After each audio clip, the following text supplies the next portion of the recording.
And will it still be plain sailing? The crew back in their boat 50 years after they first took part in an iconic race.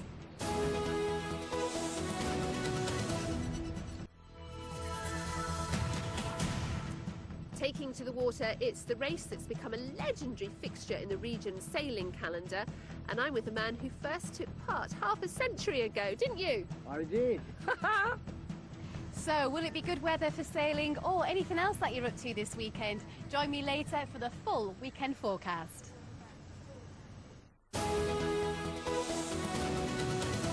Europe's longest and most gruelling inland sailing race marks its 50th anniversary tomorrow. Yes, it's the Three Rivers race on the Broads in Norfolk. Competitors have just 24 hours to complete a 50-mile course.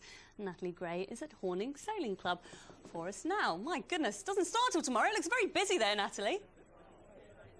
I know, that's because there are a record 177 entries, and a lot of the competitors have been spending the day getting their boats ready. Oh, and there's a bit of a barbecue going on to celebrate the 50th birthday festivities. Now, let's wind back to that first ever Three Rivers race, 1961. Then there were only 17 entries, and I'm going to make you jealous now, because I've spent the day sailing with the first ever winner.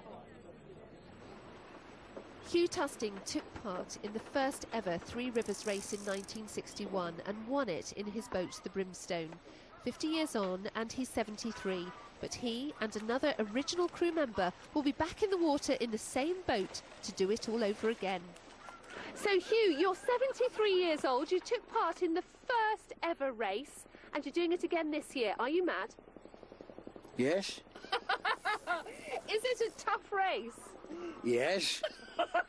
Oh, the challenges are after the race, deciding, even though you say never again, you will go next year. And staying awake through the night and, yeah. You love it, don't you? Absolutely. The race begins and ends at Horning and covers a distance of about 50 miles along the rivers Bure, Ant and Thurn. Competitors have to visit 4 checkpoints along the way, but they can do them in any order. There probably won't be much time for sightseeing, but they pass some glorious windmills along the way, as well as the magnificent 10th century St Benet's Abbey. These are pictures from the race in 1969. Since those early days, the Three Rivers race has attracted thousands of boats of all classes, shapes and sizes from as far afield as Europe and Australia. But in 2001, the race had to be abandoned when one boat sank and several capsized in gale force conditions. But the weather seems perfect for this year's event. Well, they've got 24 hours to do the race, and they've got 2 bridges, which they've got to go under twice, on the way through and the way back.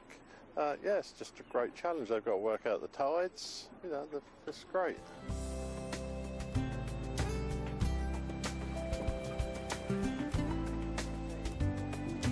The gruelling 24-hour challenge starts at 11 o'clock tomorrow, and Hugh Tusting will be hoping to be first across the line again.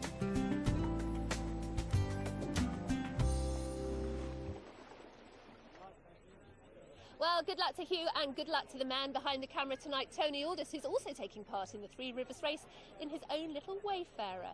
Now, how long should it all take? Well, the record is 7.5 hours, but it must be done within 24 hours, and there's one hell of an incentive, because the galley staff here are knocking out 400 full English breakfasts, and I'm going to bet they're going to need that after that challenge. Now, guess what these sailors want to know is there going to be any wind? I know a woman who knows. Here is the lovely Amanda. Hello. Well, tomorrow morning, not much wind first thing, but